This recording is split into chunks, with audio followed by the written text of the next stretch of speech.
Hello student, आज के इस वीडियो में हम प्रश्नावली 1.1 के प्रश्न क्रमांक 1 के 5वें भाग को हल करेंगे।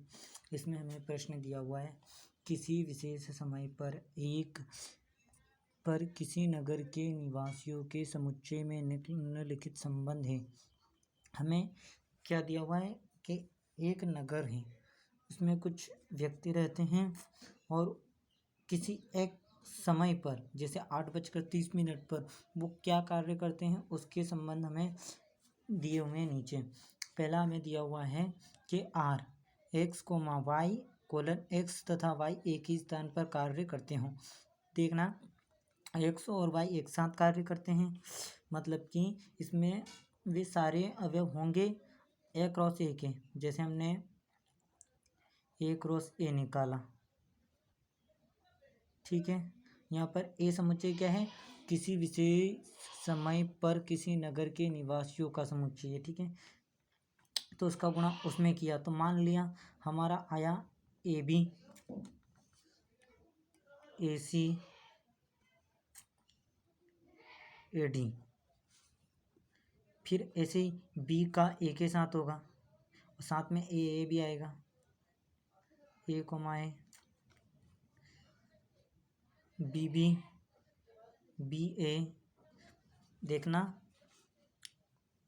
चलो ये उदाहरण लेने देते हैं, अपन दूसरा ले लेते हैं। यदि हमने 1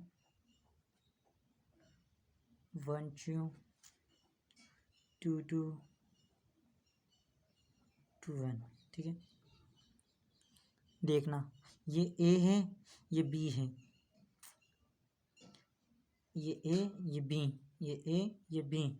अर्थात हम कह सकते हैं कि एक नगर है, उसमें दो व्यक्ति हैं मानने के लिए, ठीक है।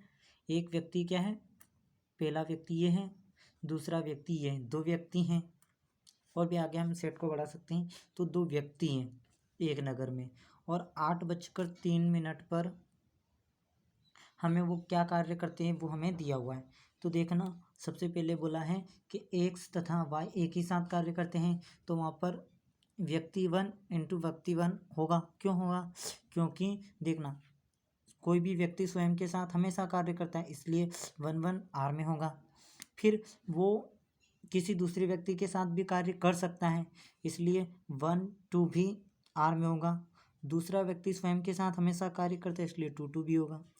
दूसरा व्यक्ति पहले व्यक्ति के साथ भी कार्य करता है, इसीलिए 2 1 भी सेट मतलब कि ए क्रॉस ए में होगा या आर में होगा, ठीक है।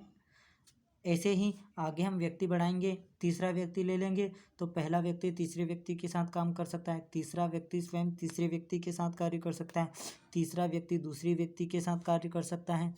इसलिए हम कह सकते हैं कि जो आर है ना, वो क्या है, ए क्रॉस ए है। तो ए क्रॉस ए है, तो जब भी आर ए क्रॉस ए होगा तो वो स्वतुल्य, सममित तथा संक्रामक होगा। क्या होगा? स्वतुल्य, सममित तथा संक्रामक होगा। तो हम डायरेक्टली यहाँ कह सकते हैं, चूंकि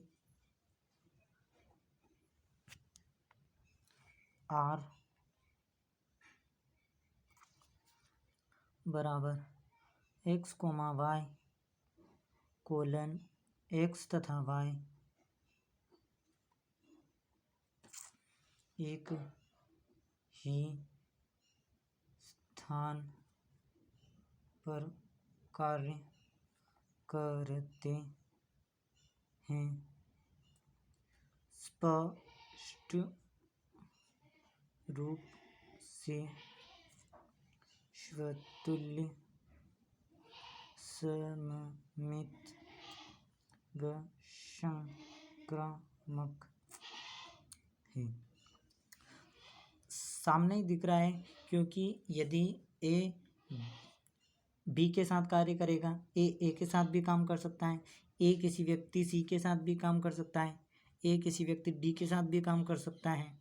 उसी प्रकार बी स्वयं के साथ कार्य कर सकता है, बी किसी व्यक्ति के साथ कार्य कर सकता है। अर्थात जो भी संबंध आर है उसमें सारे व्यक्ति एक दूसरे के साथ कार्य कर सकते हैं, एक दूसरे के साथ कार्य कर सकते हैं।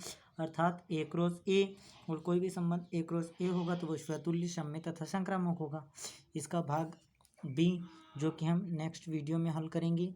या तो आप हल करने की कोशिश कीजिएगा, यदि आपसे हल हो जाए तो बहुत अच्छी बात है, नहीं हो तो आप कमेंट कर सकते हैं, हम वीडियो बना देंगे। धन्यवाद।